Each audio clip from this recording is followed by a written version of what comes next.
அன்னசத்திரம் 1000 வைத்தல், ஆலயம் 10,000 நாட்டல், பின்னருள்ள தருமங்கள் யாவும் பெயர் விளங்கி ஒளிர நிறுத்தல், அன்னை யாவினும் புண்ணியம் கோடி, ஆங்கோர் ஏழைக்கு எழுத்தறிவித்தல் என்ற புனிதமான பணியை செய்கின்ற ஆசிரியர்களாக இங்கே அமர்ந்திருக்கின்றீர்கள். ஆசிரிய பணியினுடைய நிறை குறைகளை பற்றி பேசுவதற்காக ஒரு காவல்துறை அதிகாரியாகிய என்னை அழைத்து பேச வைத்திருப்பது எனக்கு வியப்பே.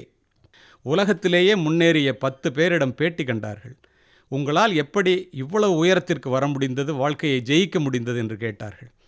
10 பேரில் 8 பேர் தங்களுடைய ஆசிரியர்களையே ரோல் மாடலாக முன்னுதாரணமாக கூறினார்கள் என்றால் எவ்வளவு பெரிய பொறுப்பிலே நீங்கள் இருக்கிறீர்கள் என்று தயவுசெய்து புரிந்து கொள்ளுங்கள்.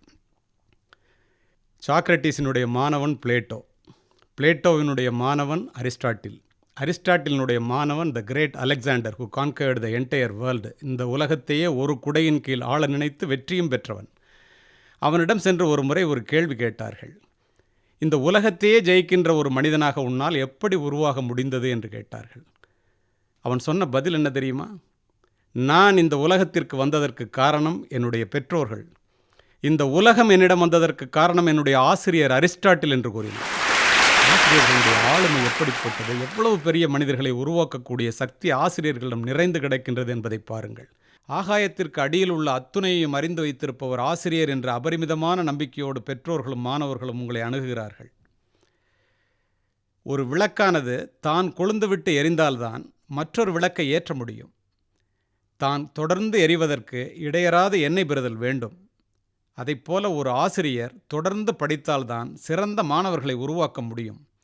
If you are not updated, you are outdated. நீரளவே ஆகுமாம் நீராம்பல், தான் கற்ற நூல் அளவே ஆகுமாம் நுண்ணறிவு. கற்க துவங்குபவன் மாணவன், கற்றுக்கொண்டே இருப்பவன் ஆசிரியன். அதனால்தான் ஆசிரியரை கற்றுக் கொடுப்பவர் என்று கூறினார்கள். நிறைய பட்டங்களை பெற்று தன்னுடைய பெயரை அலங்கரிப்பவர்களை விட நல்ல புத்தகங்களை படித்து தன்னுடைய மனதை அலங்கரிக்கும் ஆசிரியர்கள் மேன்மையானவர்கள். வகுப்பறைகளை தாண்டி கல்வியை நேசிக்க கற்றுக்கொள்ள வேண்டும். பாடப்புத்தகங்களை தாண்டி படிப்பை நேசிக்க கற்றுக்கொள்ள வேண்டும். பள்ளியில் உள்ள வகுப்பறை தாயினுடைய கருவறை போன்றது. பிள்ளைகள் வீட்டிலே பிறக்கிறார்கள், ஆனால் அவர்கள் வகுப்பறையிலே தான் வளர்கிறார்கள் என்பதை ஆசிரியர் சமுதாயம் புரிந்து கொள்ள வேண்டும். பேருக்கு ஆசிரியர்கள் நிறைய பேர் இருக்கிறார்கள், பேராசிரியர்களாக சிலரே இருக்கிறார்கள் என்பதை தயவுசெய்து இந்த ஆசிரியர் சமுதாயம் புரிந்து கொள்ள வேண்டும்.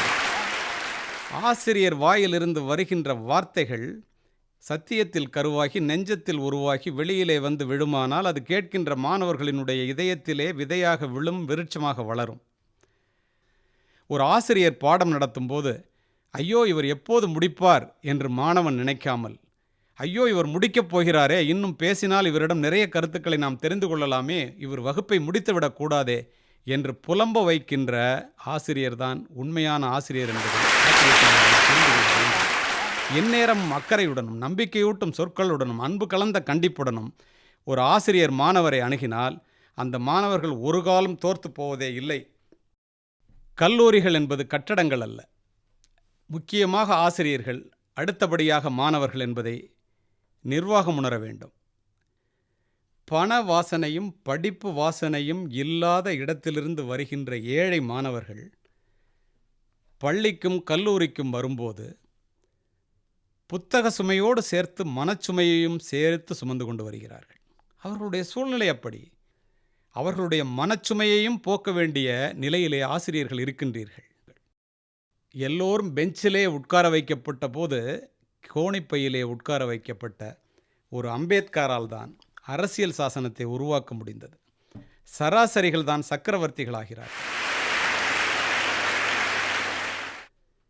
மதிப்பெண்களின் பின்னால் ஓடுகின்ற ஒரு கூட்டத்தை மட்டும் உருவாக்குவது ஆசிரியர்களினுடைய அடிப்படை வேலை என்று தயவு செய்து நினைத்து விடாதீர்கள். சிந்திக்க தெரிந்த தலைமுறையை உருவாக்குங்கள். இந்த நாட்டிலே கல்வி முதுகிலே சுமக்கும் மூட்டையாக போய்விடாமல் இதயத்திலே சுமக்கும் இனிமையாக மாற்ற வேண்டியது ஆசிரியர்களுடைய பொறுப்பு என்பேன். ஒரு மாணவன் தவறு செய்தால் அவனுடைய எதிர்காலம் பாதிக்கும், பெற்றோர்கள் தவறு செய்தால் அந்த வீட்டினுடைய எதிர்காலம் பாதிக்கும், ஆனால் ஆசிரியர்கள் தவறு செய்தால் இந்த நாட்டினுடைய எதிர்காலமே பாதிக்கும்.